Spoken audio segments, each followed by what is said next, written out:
When you see brands that are treating this stuff like a campaign or like a strap line or like a sort of, flavor of this year's marketing budget, how do you challenge that? And have you had specific instances where you've had to be brave yourself and go to the CEO or the board or whoever and say, this just doesn't work relative to this?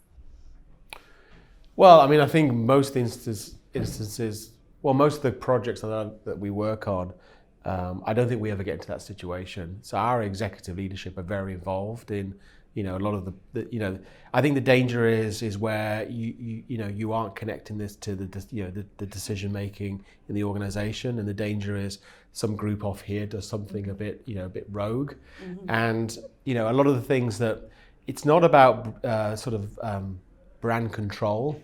That's not the way you should manage your brand. But it is about having a framework and, again, a clear understanding, clarity of what defines who you are and what you stand for. And, that's why that's really important to get that, again, it sounds like a horrible word, but sort of governance in place so that doesn't happen. But, we don't have, I haven't worked in businesses with, brand police or anything like that, has to go through one person. But it's understood, and we've worked hard with employees to help that understanding. So I personally haven't been involved in that. I mean, I think typically we on campaigns we want to be bold and kind of disruptive and push these both out. I'm lucky to have worked in some disruptive brands where that's kind of part of your your DNA. Break so things, right? And so you're not trying to be conservative and and kind of deeply kind of safe.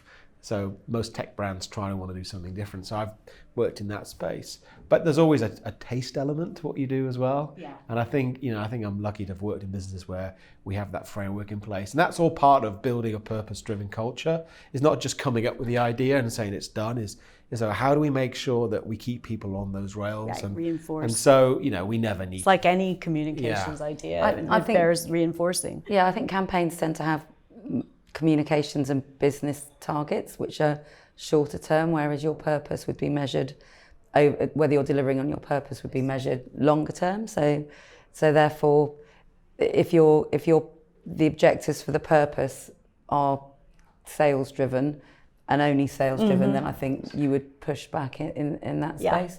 And I would say in our business, I think employees should feel equally, who work for Gyro, should be equally challenging back that if people aren't, if top down are making decisions not against, that aren't in line with the purpose, then you should be, it's a living and breathing thing that everyone should be prepared to challenge. I think as a client of great agencies over my career, the best agencies challenge me, right?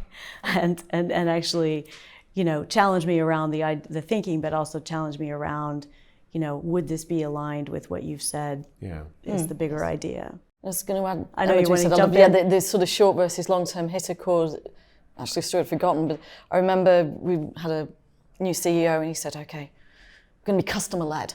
And I said, customer-led, it's all going to be customer-led. Fantastic, that's a great thing. Yeah. So what's that going to feel like as a customer, this change in strategy? How's it going to, how's it going to magnify itself? He said, good question. I hadn't really thought of that. Maybe we should ask some customers. No, worse. I guess, we're going to get more money out of them. I was like, okay. And then sort of having more of a conversation to say, well, that's not about being customer-led. That's a commercially led strategy, and that's okay. If that's what it is, but we can't wrap it in a customer-led, customer experience campaign because, to your words, John, it's inauthentic, and exactly what you're saying, it's a short-term versus long-term approach.